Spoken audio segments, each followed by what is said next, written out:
모르겠어요. 어떻게 생각해 보면 김영삼 정치, 김영삼 계열들은 지금 안 남아 있는 거네요. 거의 이제 다 사라지셨네요. 그렇죠. 김무성, 서청원, 네. 정의화 네. 그러네요. 네. 그렇죠. 근데 이제 그 정치를 잇는 분들도 없어. 그 이야기 하는 분들이 없잖아요. 없어요. 민주당 쪽은 가령 뭐 김대중 전 대통령이 무슨 말씀을 하셨는데 어떤 행동을 했는데 이 본받을 만하다 뭐 이런 이야기 많이 하거든요. 근데 이제 이런 예. 것 같아요. 그러니까 김영삼 대통령 다음에 이제 이회창 총재였잖아요. 예. 이회창 총재는 반 김영삼이었잖아요. 그렇죠. 그러니까 김영삼 지웠구나. 예. 그 다음에 이회창, 박근혜, 이명박 뭐 이랬잖아요. 예. 이런 분들은 다 전임 예. 당 지도부나 대통령들 지우기 작업을 좀 많이 했던 것 같아요. 근데 왜 전두환은 잘 안 지워? 그렇게? 아니 그것 때문에 내가 보기에는 전두환이나 박정희를 잘 안 지워. 박정희 전 대통령은 그렇다고 쳐요. 국민들의 향수가 있어서 그게요. 그럴 수도 있다. 근데 전두환 전 대통령은 왜 안 지워? 그러니까 이게... 자꾸 민정당 계열의 어떤 후신, 민정당 계열의 정당 이런 이야기를 자꾸 듣는 거지. 그러니까 이게 결국엔 TK 때문에 그런 것 같아요.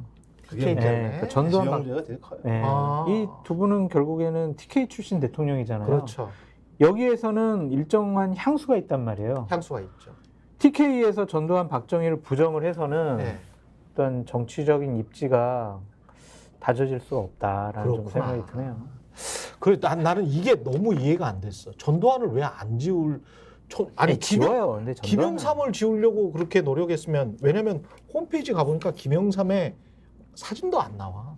김영삼은 이제 희한하더라고. IMF를 그죠? 불러일으켜서 국민들의 삶을 되게 고통스럽게 했다라는 멍해가 씌워져 있잖아요. 예. 정말 개혁적인 성과도 많이 했는데 그렇죠. 그렇기 때문에 김영삼 대통령 잘했어요라고 하기가 쉽지가 않은 것 같아요. 좀 이해가 안 되는 게 박정희 대통령은 독재를 했지만 어. 산업화를 읽었다고 예를 들면 칭송하는 거잖아요. 내부에서. 공가를 IS도 한다면. 마찬가지로 정치적으로 매우 의미 있는 인물이에요. 아이고. 하나의 척결했지요. 금융실명제 하면서 우리 경제를 그럼요. 투명하게 만든 측면이 있는 맞습니다. 건데 이제 경제를 말아먹어서 문제가 있습니다만 네. 그렇다고 하더라도 정치적인 성과는 분명히 있는 거고 그 성과 바탕에서 대한민국 민주주의가 발전한 측면은 분명히 있는 거잖아요. 그렇지. 근데 이걸 갖다가 좀 균형 있게 맞췄어야 되는 건데 근데 그 전에 독재자들을 칭송하고 또는 뭐 참배하고 김영삼과 관련해서는 거리를 두기를 하는 건 이상하지 않아요? 그러니까 참 지역 이외에는 설명이 네. 안 되는 거죠. 그러니까 그렇죠. 지역의 기반을 가지고 있으면 예. 흔들리지 않는다는 판단을 하는 거고 욕을 얻어먹더라도 그렇지. 그냥 그것만 지키려고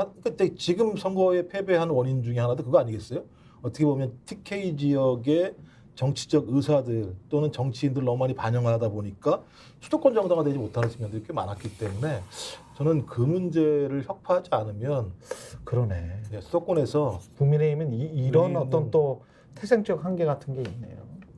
TK가 뭐 한국 사회 주류였지만 문화적으로, 정서적으로 그리고 일반 지금 정치 가치 측면에서 보편적 가치 측면에서 많이 좀 못 따라오는 것 같은 그런 느낌이 들긴 하거든요. 수도권과 정서가 좀 많이 괴리가 돼 있어요.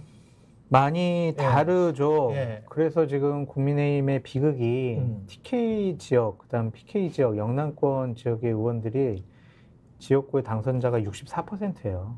예. 거기다 이제 비례대표까지 하면 20% 하면 거의 80% 넘는 분들이 거의 대통령의 현재 인기 없는 윤석열 대통령의 후광 효과로 당선됐다, 공천받았다라고 볼 수밖에 없기 때문에 이러한 문제가 국민의힘이 앞으로 민심에 걸맞는 국민의 눈높이에 맞는 결정을 할 거냐, 지도 체제를 꾸릴 것이냐라고 봤을 때 상당히 좀 부정적이다라고 말씀드릴 수밖에 없죠. 그런 측면에서 봤을 때도 대표를 뭐 이철규 이야기 나오고 비대위원장도 오늘 어디 신문에선가 그렇게 써놨더라고요.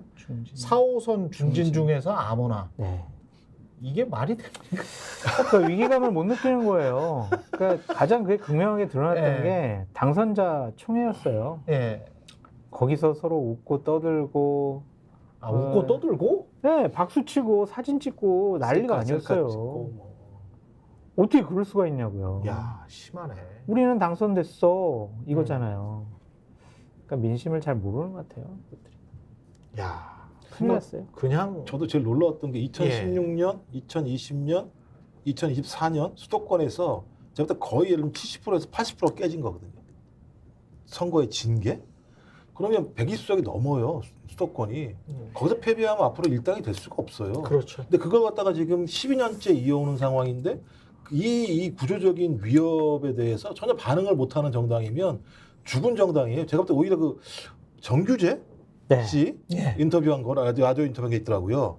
진짜 저 국민의힘에서 그거 가져가가지고 읽어야겠더라고. 달달달 읽어야겠더라고. 아 1번부터 10번까지 하는 거 앞으로 아니요. 보수가 할 일. 아니 어제 한판승부? 국민의힘이 얼마나 문제가 있는 정당인지에 대해서 예. 그러니까 거의 죽은 정당이다라고 설명할 정도의 상황이에요. 예. 근데 내용이 구구절절 다 맞는 말이에요. 예. 그러니까 저는 보수가 바라본 보수 정당의 문제점들을 잘 알아야 된다. 이런 생각이 들고 진보에서 얘기하는 건 좀 바이어스가 좀 있잖아요. 부분적으로. 근데 어떤 정규재 씨가 얘기한 어떤 국민의힘에 대한 근본적인 구조적인 문제점들 같은 경우는 되게 날카롭고 치열하더라고요. 근데 치열함이 없어요. 보니까 아까 말씀하신 그런 거잖아요. 당선자들 모여서 선거 패배에 대한 치열함은 보이지 않고 자기들 스스로 생활했다라고 하는 즐거움에만 빠져있는 정당.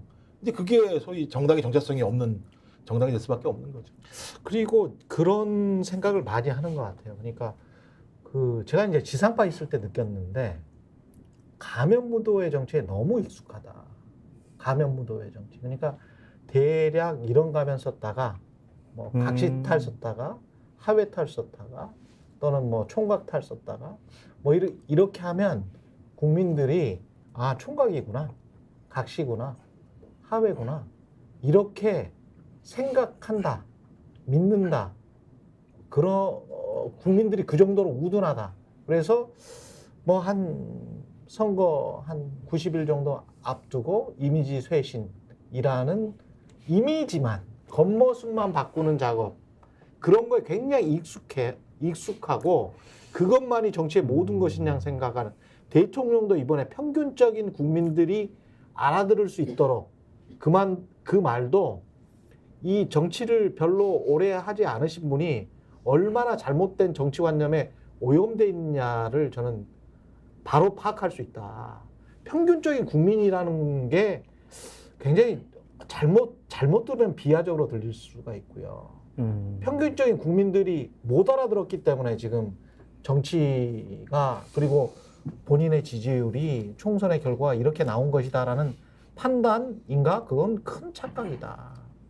그리고 평균적인 국민들이 대통령이나 관료나 그리고 집단지성이기 때문에 어지간한 국회의원들 한두 명보다도 훨씬 더 똑똑하다라고 봅니다.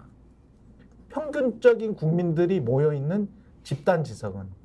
그게 상식이죠. 예. 근데 그 상식에 그걸 부정하면 민주주의자가 아니에요. 그 상식에 어긋나는 판단과 네. 결정들을 많이 하기 때문에 국민들이 이번 총선에서 심판했다고 보여지는데 예. 스픽스는 말하는 언론입니다. 대세는 유튜브, 그중에서 스픽스. 좋아요, 댓글, 구독, 알림 설정. 여러분이 저희를 사랑해 주시고 우리가 여러분을 사랑하는 4가지 방법입니다.